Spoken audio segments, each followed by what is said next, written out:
我们没有必要因为一个小贼与官家失了和气。孙堂主，你说是不是啊？少主到。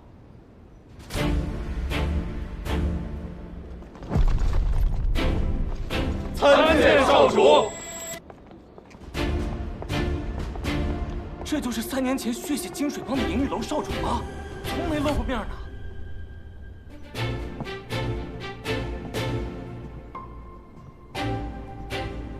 阿强，他是银玉楼少主。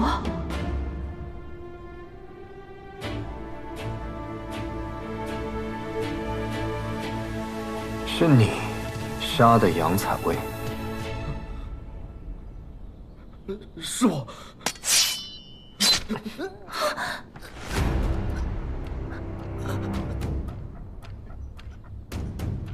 是你杀的杨采薇。是我。陈香主这几个手下，一个比一个贪生怕死，你竟这般有骨气的出来硬扛，看来是被人拿捏了短处。那你可就得想清楚了，到底是得罪了他们危险，还是得罪我更危险？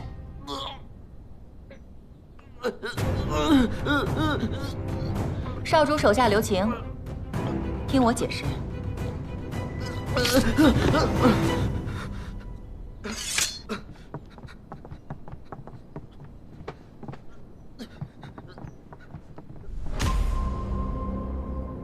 原来是你啊！这百花宫何时开始当县衙做事了？少主，这也不能怪我呀。前几次宗法大会，你都没有出面，只是派人传话，说要对付潘大人，让我们不要插手。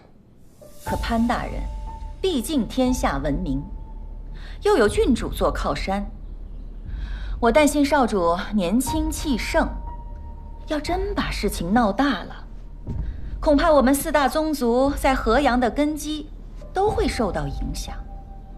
所以我想牺牲一个叛徒的下人，去换得争端平息，大家和平相处。少主，你不会怨我吧？没想到公主这般为我考虑，那我自然还是要谢谢您老人家了。少主客气。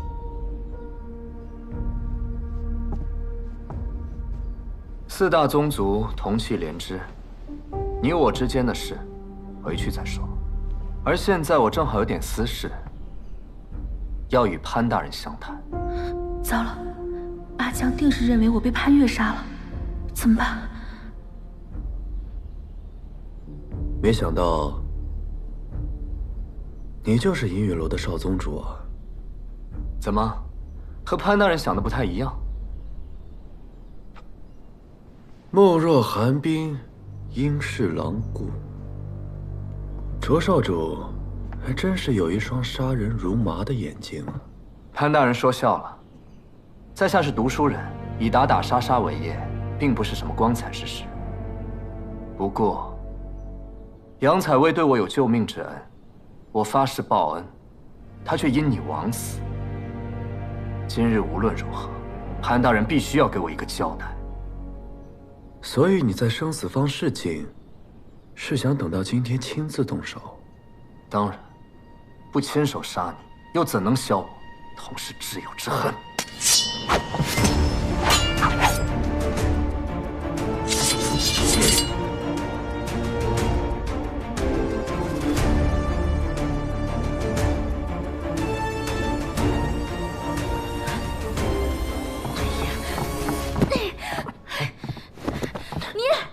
你这个有2两热血就上头的混混，你少在这撒泼！你别以为你什么都知道，我警告你啊！你要是敢冤枉好人，滥杀无辜，你那死去的朋友，他从地底下，他爬都会爬出来找你算账！上官芝，你先别说话。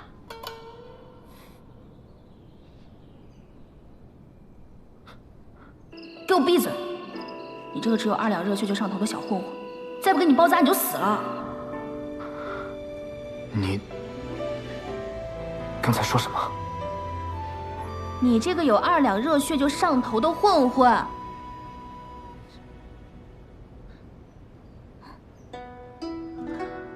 我杨姐姐对我可好了，兰花节就是她找我打的。上官小姐来找我买首饰，一来二去就认识了呗。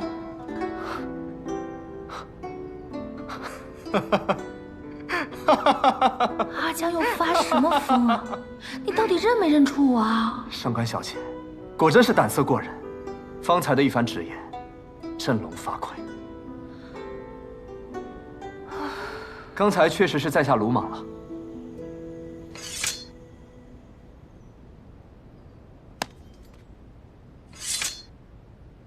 不过，上官小姐，你说在下冤枉好人，难道是已经知道这幕后真凶是谁了吗？没错，那日去生死坊，我跟潘大人就是去抓凶手的，秘而不宣，那是因为怕打草惊蛇。就算你不信潘大人，你也得信我吧？上官小姐的话，我自然是信的。少主，上官者和潘越是一伙的，他的话不能信。我说了，我信他。既然凶手已死，我与潘大人的7日之约就算了了。不过大人可要记得，你还欠我一件。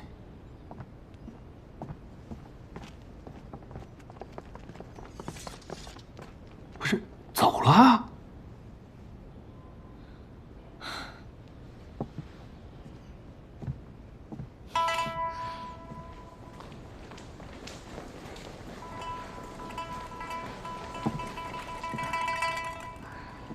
哎呀，搭这么大个台子，一点响都没有，没意思。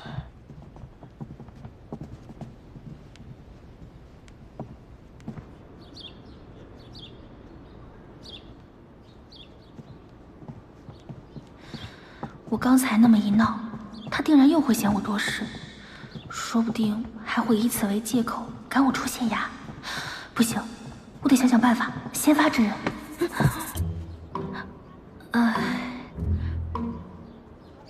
上官芷，大人，我觉得我作为县衙的一员，自当挺身。大人你别客气。县衙有那大人遭够，我要是袖手旁观的话，那岂不是辜负了大人当初愿意让我进县衙的好意？刘捕快，你说是不是啊？是，上官小姐，您今天是虎胆雄威啊！为了咱们大人的颜面，也为了县衙上下的安危和尊严，我们必须得舍命一搏啊！上官小姐临危不惧，救县衙于水火呀，简直是一女当关，万夫莫开。哎呀，令我等佩服的是五体投地呀！我当时说什么来着？啊，我说什么来着？邪不压正嘛！你别看他银玉楼他狂还能狂得出咱们上官小姐和潘大人的手掌心吗？是，严重了，严重了。如此说来，我还应该谢谢你了，是吗？我是大人的属下，所以这是我分内的事情。你还清楚自己的身份啊？是谁让你当众在公堂之上说出凶手之事？又是谁让你当众与那卓兰江发生冲突的？想要留在县衙，就该弄清楚自己的身份。若你再这么自作主张、以身涉险，我马上让阿泽把你丢回上官府。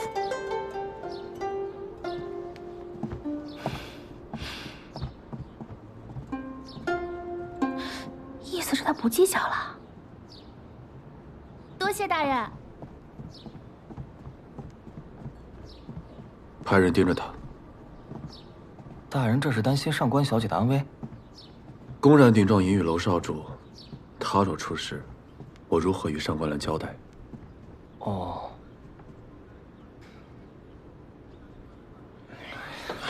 李胖，李胖，你干嘛呢？怎么还不开饭啊？嘿，这李胖，别过瘾。李胖，干什么呢？李胖，这饿死不成啊？哎呦，我好了！哎呦，这是怎么了？这是？去看一下，快去看，走。啊，这。这定是卷了采买的银子跑了呀！哎呀，我就随便说一说，他还真跑了。那关键咱们中午吃什么呀？对呀，哎呀，对呀，饿着我们不要紧，饿着上官小姐事儿可就大了呀！是我饿一顿没关系，我习惯了。那怎么能行呢，小姐？我自己的小姐，我自己来照顾。哎，行让我可以。他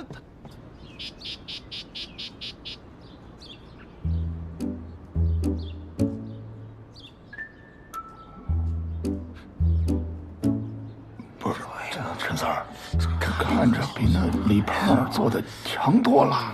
这看起来是不错，这不知道吃起来是什么感觉。哎，那你替大家尝尝。我来试试。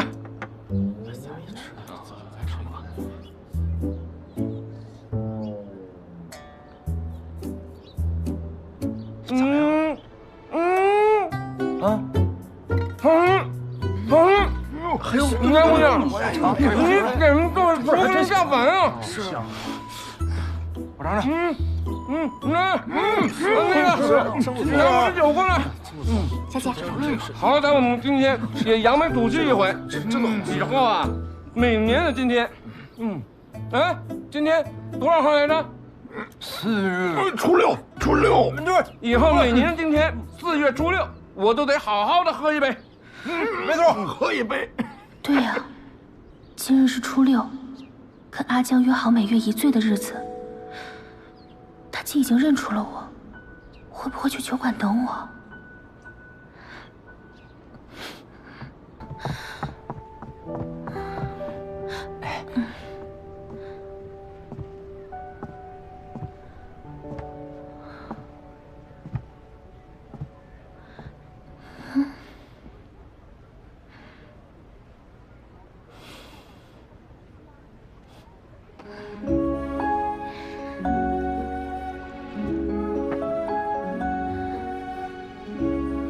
知我者，莫过阿江也。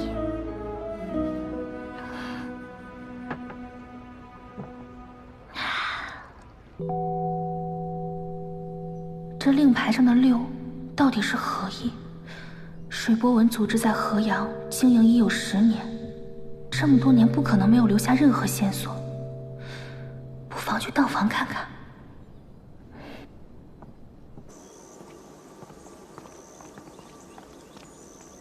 大人，你还真是执着。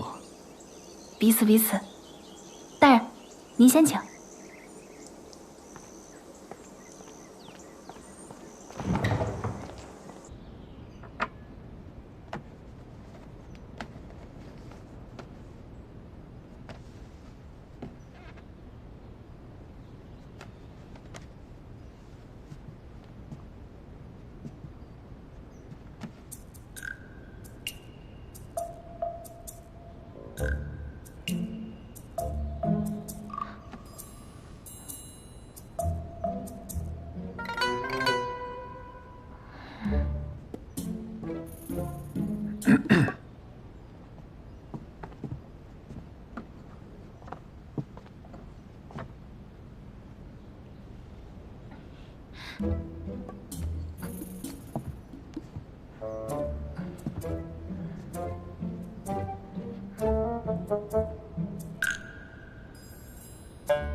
我听人说，宫里的中秋月饼是嫦娥仙子亲手做的，吃了就能飞到天上去。到底是不是真的？万一你飞走了，我怎么办？傻子，我肯定也会带着你一起呀。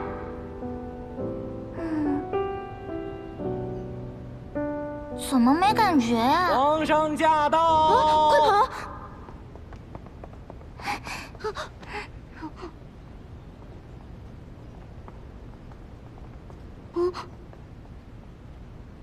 阿九，有刺客，保护皇上！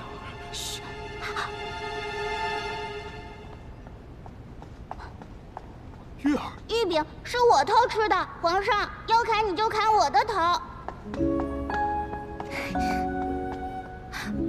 不是潘越，一人做一人当，玉饼是我吃的，皇上要砍就砍我的头。侄子年幼无知，请皇上恕罪，请皇上恕罪。青梅竹马，天地良缘，何罪之有啊？朕便赐婚你二人，结潘阳之好，定三生之盟。谢皇上。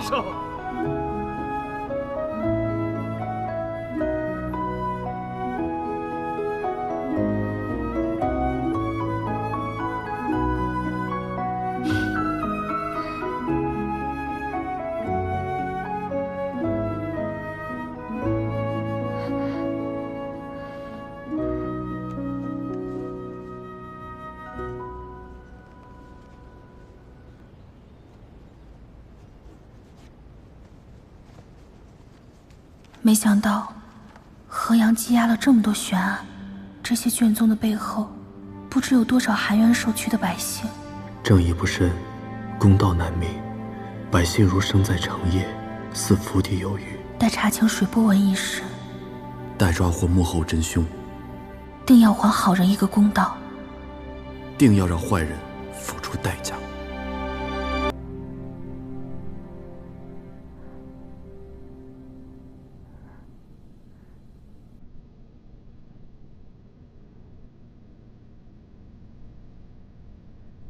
若是累了，不必勉强。谁累了？怎么会？我精神好着呢。大人若困了，可以先回去休息。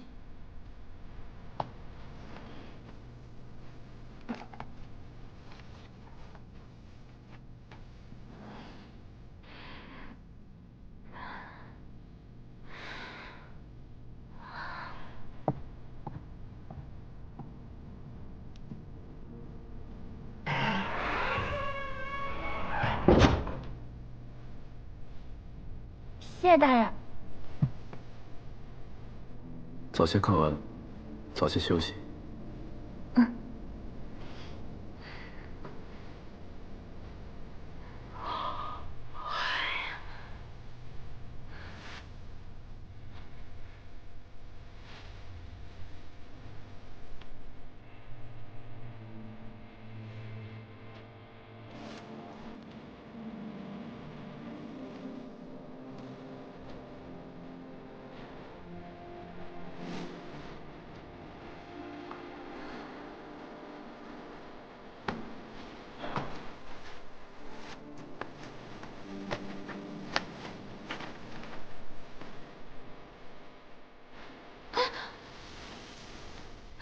你看这儿，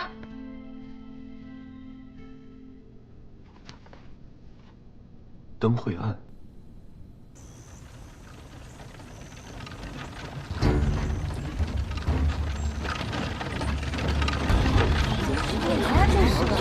他们是阴雨楼的人，这怎么又跑到县衙了？不会又来找潘大人麻烦吧？找麻烦应该带家回来呀，我怎么感觉他们是来送你示好的呀？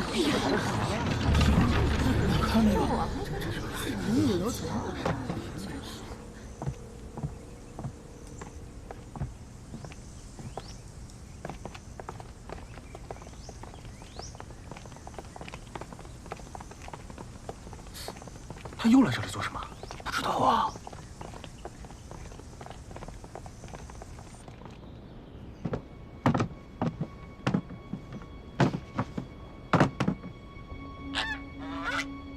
少主，你们先出去吧。是。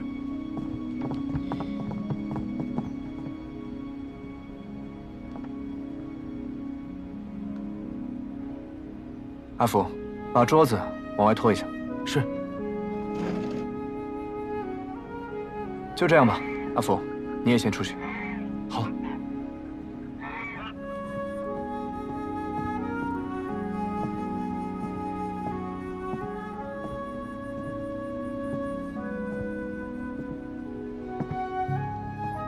潘大人，又见面了。卓少主，你这登门是不是也太轻了？今天又是唱的哪一出？你放心吧，今日我不是冲你来的，而是找他。啊，卓少主。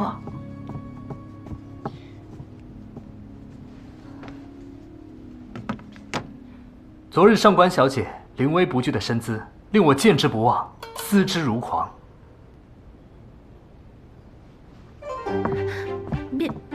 别胡说。没胡说。那个，卓少主，咱们俩呢也就见了一面，你这样实在是太突然了。司马相如与卓文君一曲定终身，我对上官小姐亦是如此。啊？阿江，你葫芦里卖的什么药？哎呀，卓少主想上演一出凤求凰，我本不该干扰，只是这里既是县衙，而上官芷又是衙内之人，他若是不愿意的话，恐怕我还是得命人请你出去。那个，倒也不必。那你是愿意了？啊。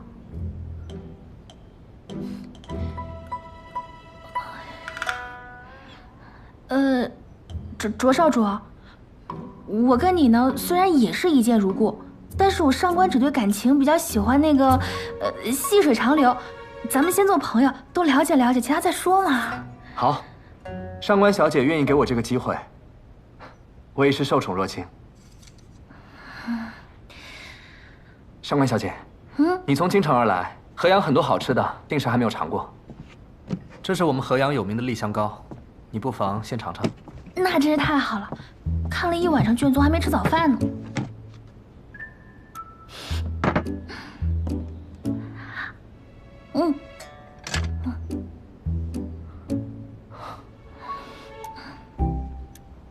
不会吧？我们名满天下的潘大人，竟会如此苛待下属？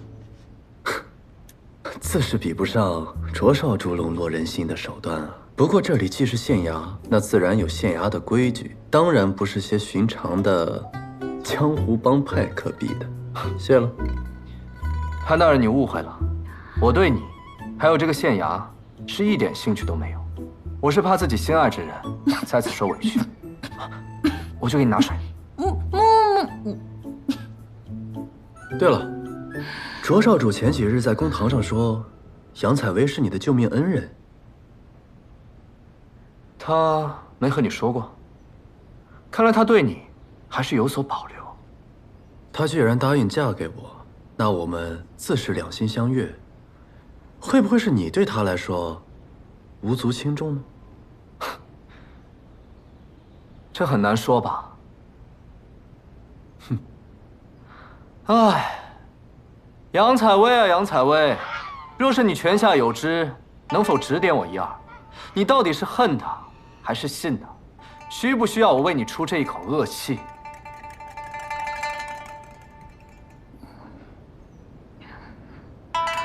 那个，卓少主，我听说杨姑娘是一个追求真相的人，所以我相信她一定很想知道幕后真凶是谁。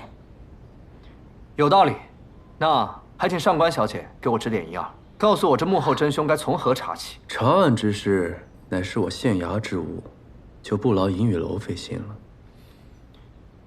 上官小姐，你怎么看？我怎么看？我怎么看啊？既然上官小姐为难，那我便不问了。不过上官小姐有任何事情，只管吩咐，我卓兰江定当义不容辞。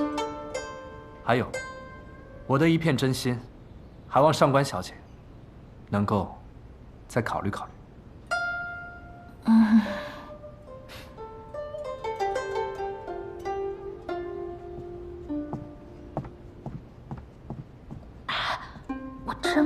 今天来？你自己的私事嘛，你自己处理，只是莫要因私害公。还有，不是，召集所有人，半个时辰之后在这里商议案情。啊？什么乱七八糟的，把它收了。啊，我收。还有半月，便是夏至。听说河阳以往都会在这一天举办灯会，万人空巷，蔚为壮观。不过，因为5年前的一桩悬案，这个灯会因此取消，殊为遗憾。今年是我来河阳的第1年，我打算彻查此案，给河阳的百姓一个交代。大人，前任县令对此案已有定论，乃是恶交杀人，这旧案再提，恐有不妥吧？哦，旧案不能重提，这是哪儿的规矩啊？这没有这个规矩，只是什么？刘捕快，你难道还想继续敷衍搪塞吗？哎呀，不敢！大人要查此案，小的一定肝脑涂地。上官芷，把卷宗记录跟大家详细的讲述一遍。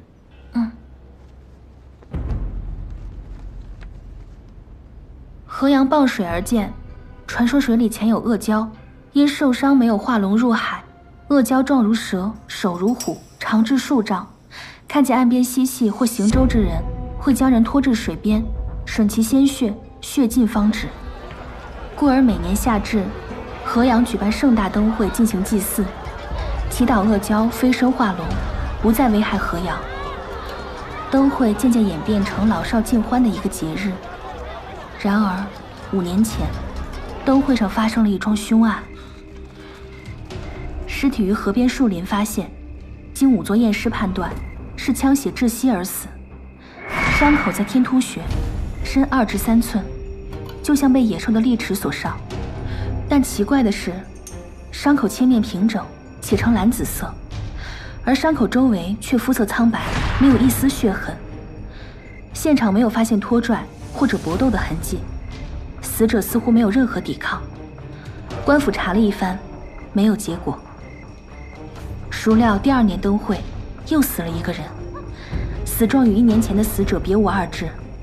此后流言四起，人们都说是恶蛟所为，他勾魂吸魄，让看中的猎物自行来到偏僻处，然后噬人鲜血，致人死亡。此事影响越来越大。第3年灯会，县令派出大量人手潜伏人群，试图抓捕凶手。本以为万无一失，可是当天却接连死了3个人。发现尸体的地方虽然偏僻，但距离热闹处不足10丈。灯会上的游人却没有听到任何的打斗喊叫之声，百姓们愈发觉得此事非人力所为。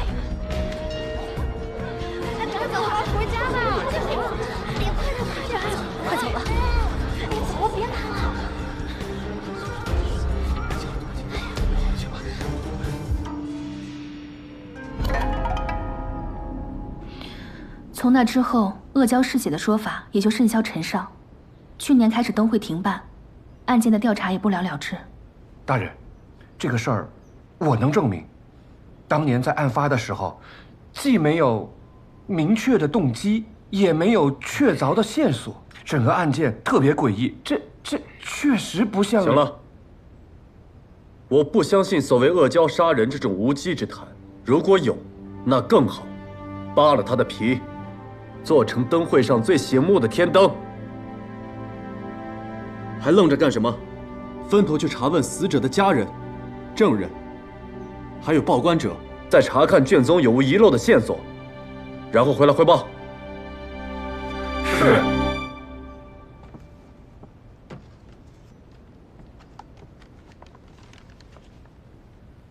那我先去询问灯会案第1个死者乔叔的2个女儿，上面说他们在银雨街卖冰饮。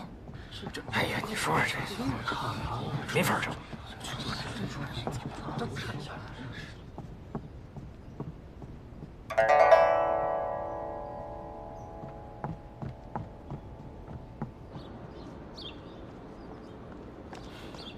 上官小姐，要去哪儿？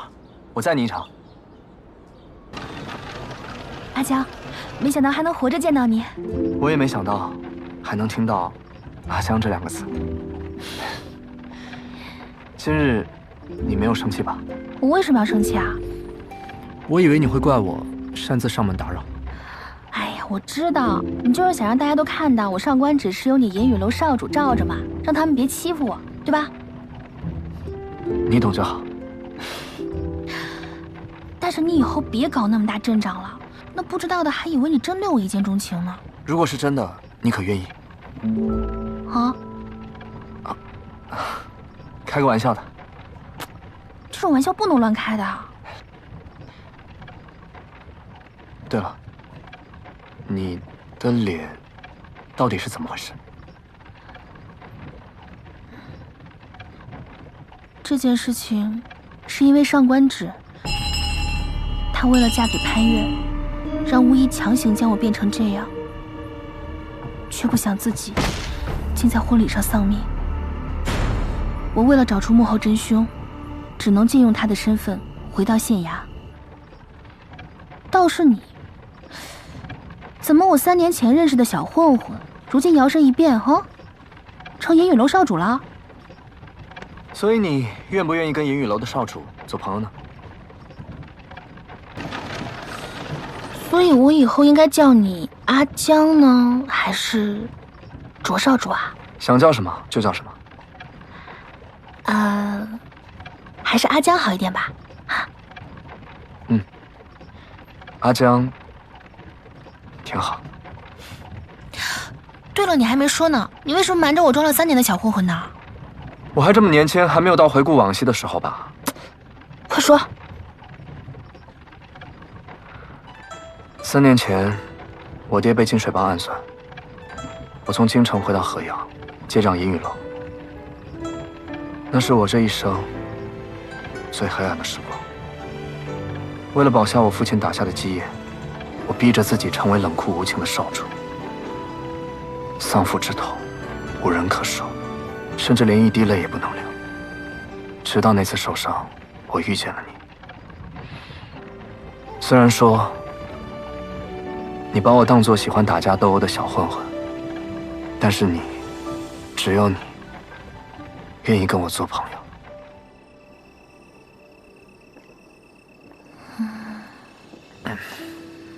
我今天背了37具尸体，我背我都直不起来了。回来的路上，还有一群小孩跟着我，一直用石头砸我。本来呢，我以为这些年我也习惯了，日子嘛，总是喜乐少，辛苦多。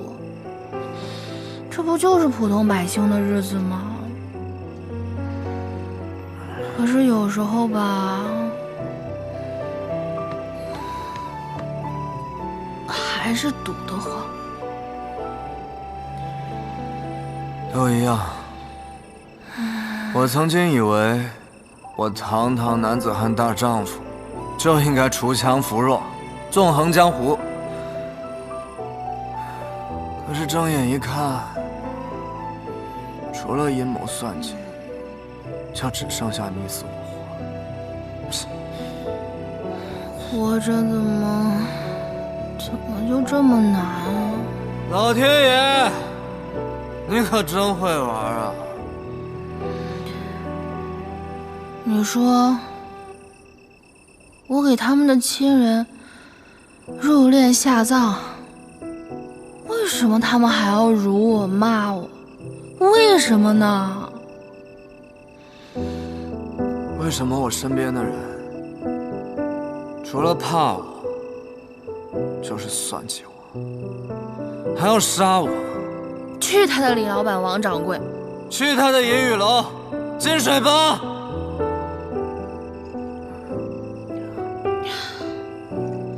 把我的爹娘还给我！把我的人生还给我！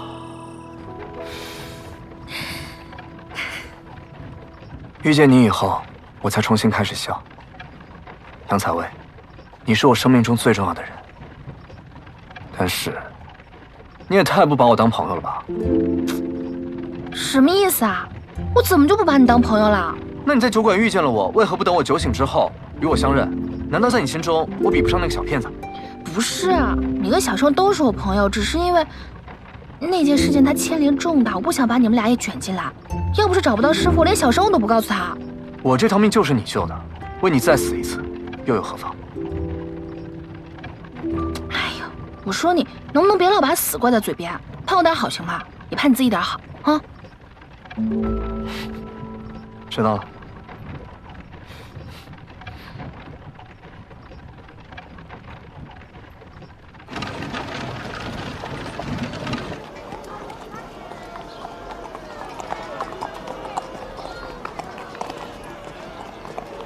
客官，里边请。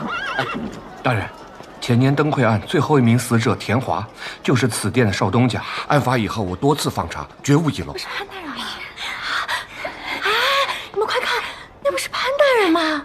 还真是潘大人，可怎么看着有些憔悴啊？听说啊，卓少主为了上官小姐和潘大人大打出手，今日还去了衙门送了聘礼，恐怕已经抢走美人芳心了啊！那我们可要好好招待，若能让他重新光彩照人，我们店就出名了。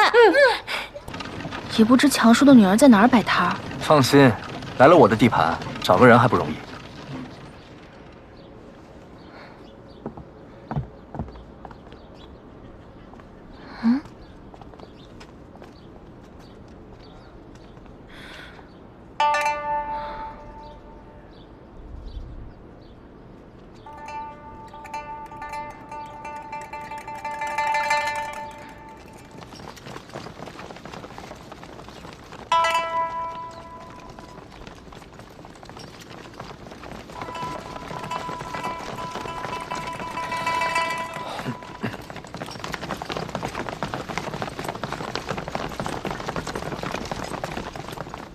银雨街堂主赵乾，携手下弟兄，恭迎少主大驾，恭迎少主夫人大驾。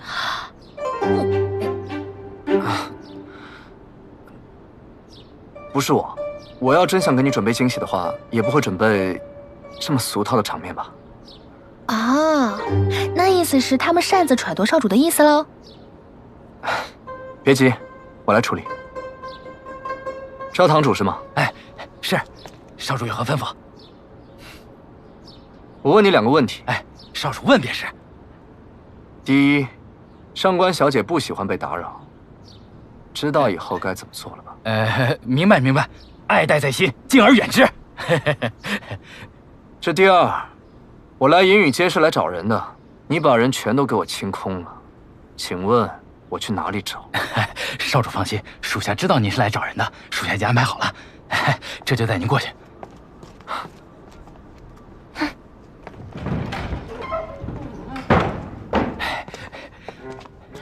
回少主，银雨街摆摊的小贩都在这儿了，我亲自派人抓的，一个都跑不了。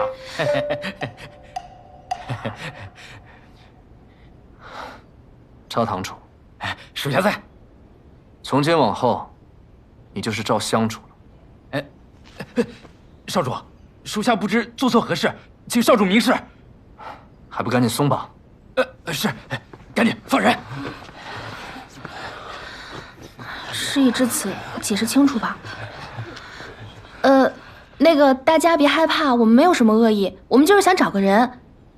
你们这儿谁是卖冰饮的三姑娘啊？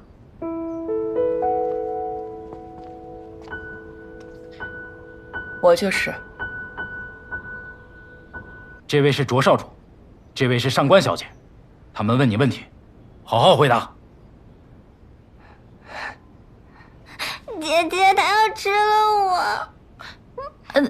你别怕，她逗你玩呢啊。这是蜜饯，送给你吃。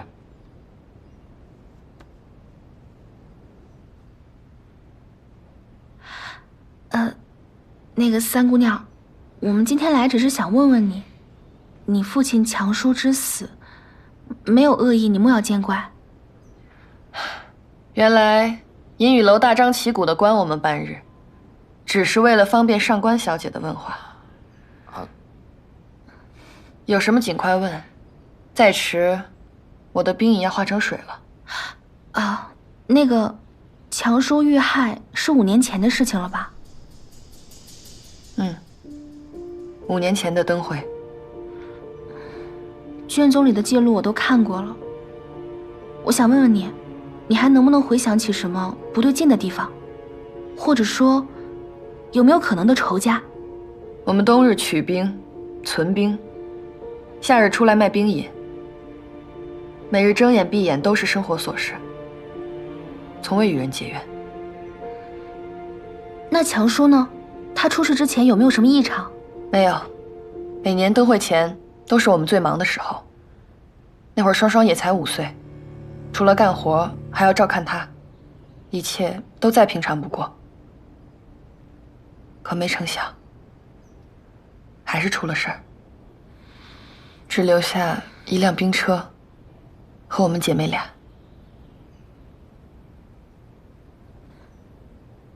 想问一下，强叔的尸体葬在哪里？我想去看看。没有尸体。为什么？我爹下葬后没几天，他的坟墓附近出现了一些动物尸体，伤口跟我爹的一模一样。我把这事儿上报县衙，他们根本不理睬我。但后来几年都会接连死人，那些人的坟前无不如此。我们越来越害怕了，恶交伤人的事儿也越传越邪乎。于是，县令便派人将所有遇害的尸体都挖出来，扔进河中，献祭恶交。坟前怎么会出现同样死法的动物尸体？这事是越来越诡异了。事出反常必有妖，此事8成是有人捣鬼。我们这样查下去收效甚微，不如我去找其他3家打探一下，看看他们是否知情。你这样打探有用的话，他们也不会在河阳隐藏10多年，反而打草惊蛇。10多年？我爹娘的死，可能跟他们也有关。你放心，我一定会将这些人揪出来，还你一个公道。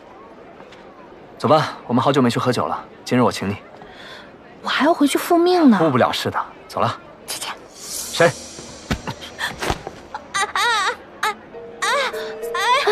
小生，放开我！上官小姐救我！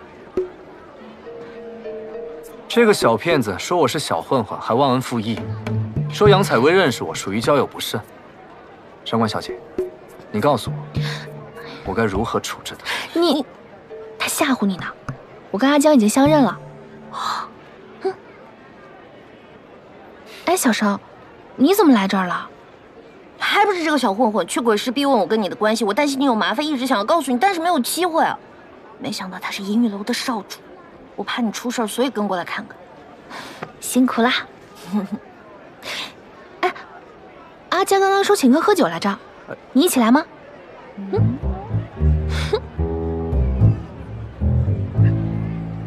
瞪什么瞪啊？我姐姐让我去的。走啊，姐姐。走。下手真狠，怪不得人家都说银雨楼的少主足月就开始引人血。姐姐，我跟你说，不管他出于什么目的，你一定要小心他，他肯定不是什么好东西。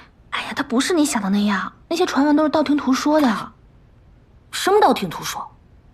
我10年前就在鬼市做生意了，每天赚那点钱，我还要给他们银雨楼交月捐。哎，有一次就差了几个铜板，他们带人把我的摊子全都给掀了，东西全都给砸了。你说他作为少主，他不知道这事儿？我才不信，鬼信啊！反正那会儿我就开始发誓，但凡我以后要是见着他，我一定我去。你就如何？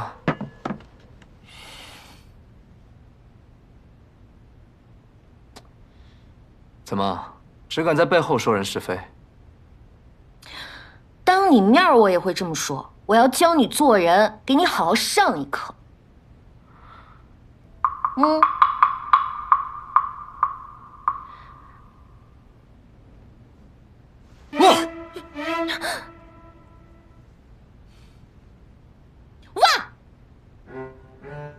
喊什么喊？吓我一跳！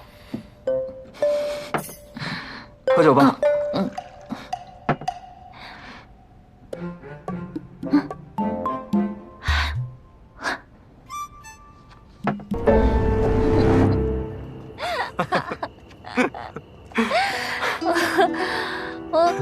慢点。什么意思啊？你们还列队欢迎我啊？潘大人，这么劳师动众，你该不会是怕我把他拐走不成？少主，你先回去吧，也不早了。好，那你也早点休息。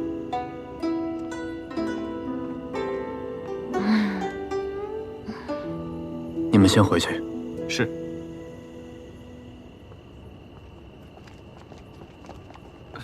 哎呀，走吧，别看了，走走走走。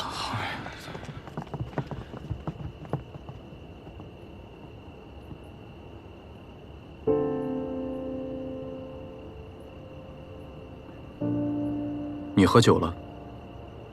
一点点，就一点点，也没耽误茶。你看，这个是阿江帮我做的那个死者家人的笔录，你看看。小姐，看看啊，小姐啊，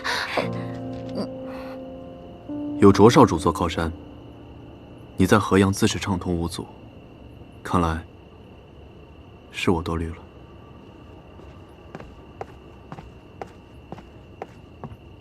什么意思啊？吃火药了？小姐，小姐，我听阿泽说啊，刚刚大人知道你跟卓少主一起出去之后，担心你有危险，派他暗中保护你，但阿泽没找到小姐，又听说河边出现了恶蛟，还咬死了人，大人急坏了，集结了所有人一起去找你，还准备亲自去银雨楼要人。当真啊？玄道，玄道，一有消息立刻回报。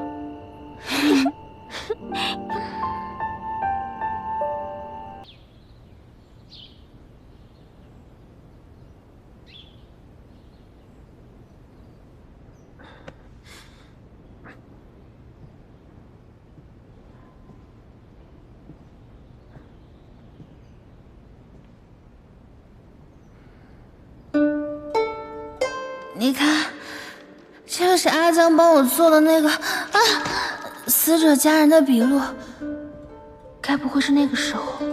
大人，你是不是后背的旧伤又犯了？不劳费心。大人，你要写什么？你告诉我，我来代笔。不用了。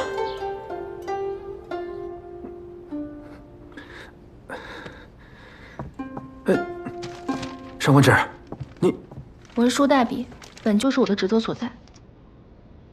死者家人与报关者所述一致。然后呢？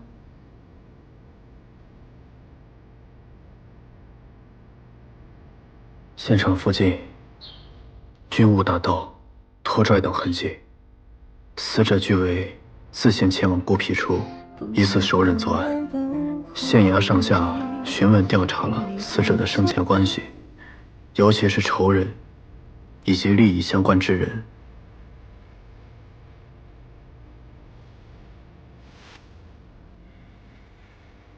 但归总发现，所调查之人均无作案时间，亦无杀人条件。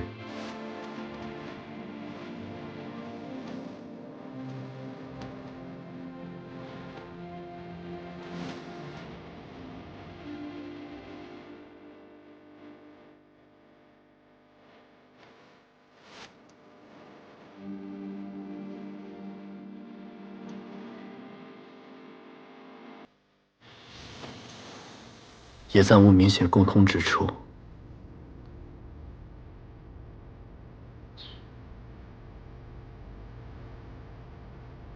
自打来了县衙，又多多少少给大人添了不少麻烦，我要谢谢大人。不必，反正我也是为了向上官兰交代嘛。我知道，我代哥哥向你道谢。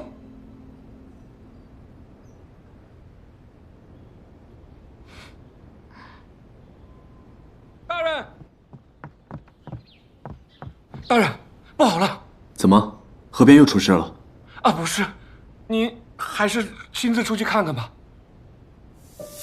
跪请潘大人，莫要在查登辉案，触犯交神，天人共怨。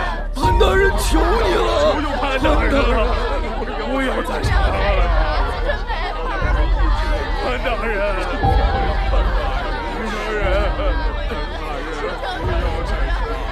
启禀大人，昨夜那具尸体已经查验完毕。如何？伤口和灯会岸上的尸体毫无二致，定是恶蛟所为。毫无二致。可我分明记得死者伤口血肉模糊，而灯会岸的死者没有一丝血痕。这小的推断，会不会是交神爷爷之前没人看着就把血吸干了，但这次有人看见，行了，这就不用再推理了，下去吧。是。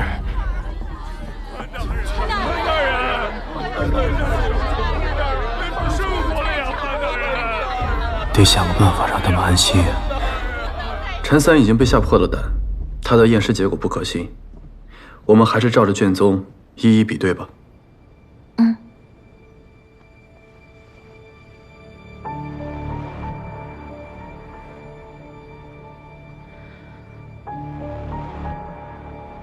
伤口位置跟卷宗所述一致，但如果仔细看的话，又不难看出区别。卷宗上记载的是伤口平整，而这一具血肉模糊，并且它伤口附近是肉色，但卷宗上写的是蓝紫色。这具尸体是伪造的，目的是为了制造惶恐，不让县衙查下去。昨日我追那恶蛟，看来也是有人在瞒天过海，浑水摸鱼。你不觉得这样的手段很是熟悉吗？跟在生死方，趁机杀死蔡生小妾是一个路数。不错，看来有人按捺不住了。我们在追他们的同时，他们也在盯着我们。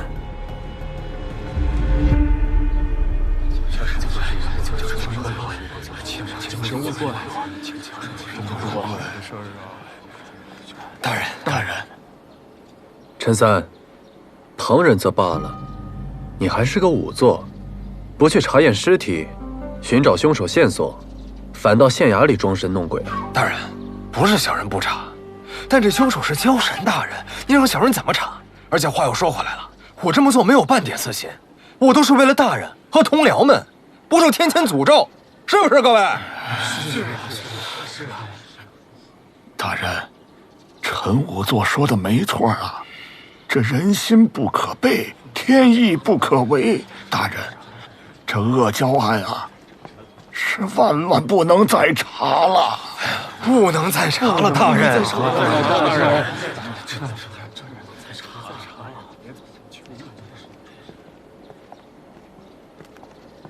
你们说的不无道理。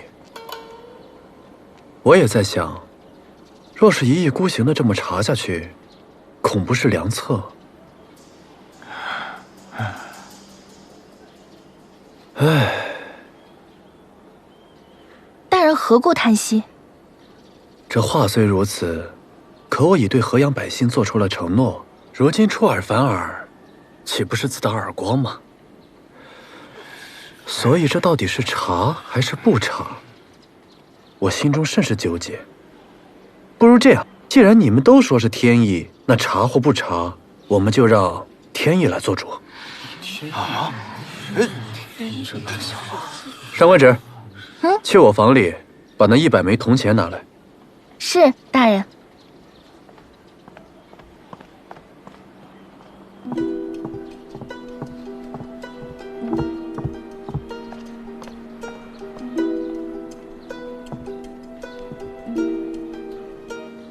皇天在上，后土在下。河阳县令潘岳欲彻查恶蛟伤人一案，现请示上苍。若铜钱字面全都朝上，则预示此案应当彻查，真凶必将落网。100枚铜钱字面都朝上，这怎么可能嘛？看来潘大人也想放弃了。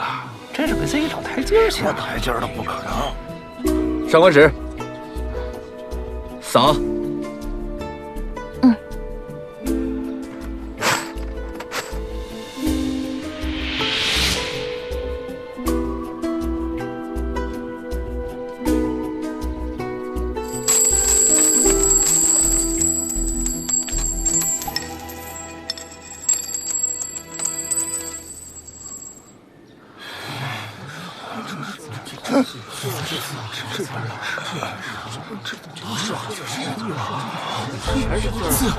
全是字，真的！你看那个，都是字，这都是字，全是字，怎么可能？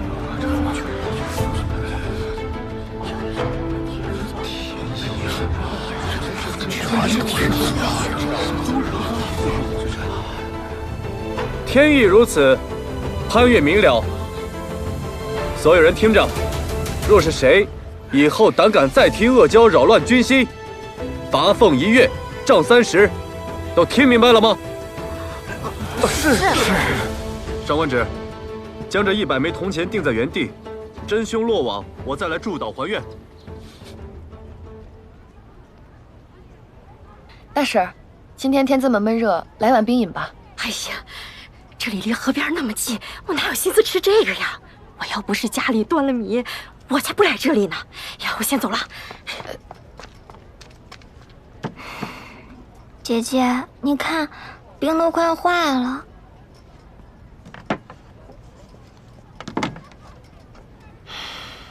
听说这里的冰饮很好吃，是不是真的？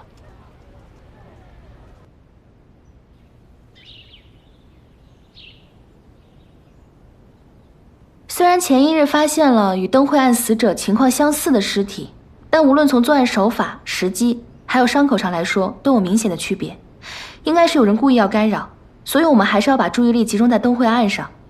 经过这几日的查问，大家有什么想法，不妨说说。刘捕快，你先说。是。县衙上下重新排查了死者生前的仇人和过往恩怨，我们认真的、仔细的调查，发现有犯罪嫌疑之人都没有作案时间，有作案时间的都没有作案的条件，即使有动机杀1个人，也没有动机杀那么多人。从犯罪动机上来看，我推测，此犯罪嫌疑人应该是一个疯子。刘捕快，你这也太敷衍了吧！我都替大人不忿，嫌你能耐啊！刘捕快说的可能性是存在的，只不过严谨来说，凶手可能是神智正常但内心扭曲的人，他可能是为了某种快感或者某种执念而随机杀人，所以我们要做的是要找出死者之间的共性。共性？那大人有什么共性啊？哦，小的明白了，共性就都是河阳人，河阳开山捕鱼遭到天谴，所以，如果说凶手有执念，那他选择在灯会作案，说明灯会对他有特殊的意义。如果对他有意义的不是灯会本身呢？去把去年夏至发生的所有案件都找出来。对呀，如果夏至对他来说有特殊的意义的话，那灯会取消了，还是会有很多案子没有被爆出来。然后咱们找到共同点，僻静的小河边，受伤的天突穴，那就可以找到漏网之鱼了。老夫这就去。三，我怎么觉得上官小姐比我们几个还适合干这行啊？行了，一个女流之辈，她懂什么呀？无非就是擅长揣摩他人的心意罢了。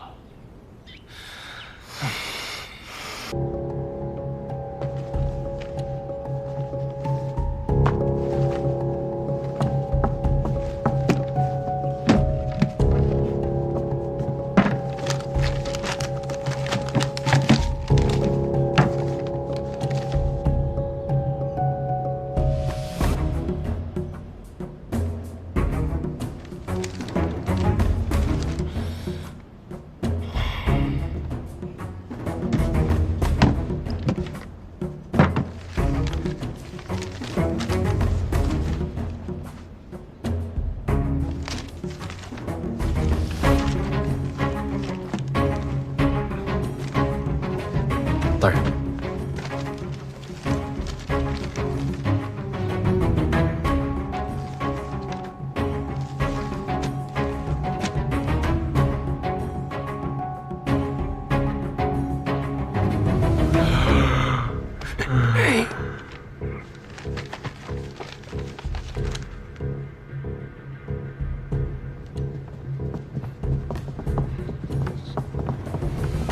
开饭了！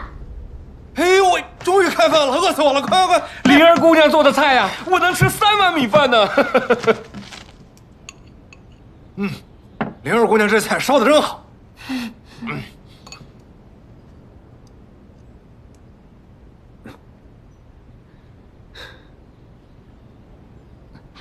大人，你吃什么？我帮你夹。不用了，我不饿。不吃怎么行？不吃伤怎么好？难不成我还一直照顾你啊？我好不好跟伤有……快吃，吃吃吃。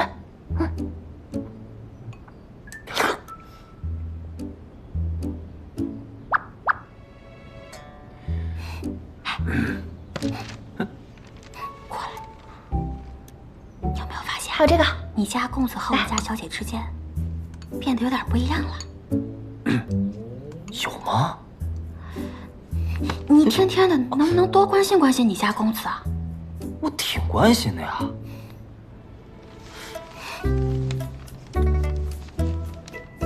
找到的杀人案一共9桩，但是对死状都没有具体的描写，所以也不知谁是漏网之鱼。大人，这些案子我知道。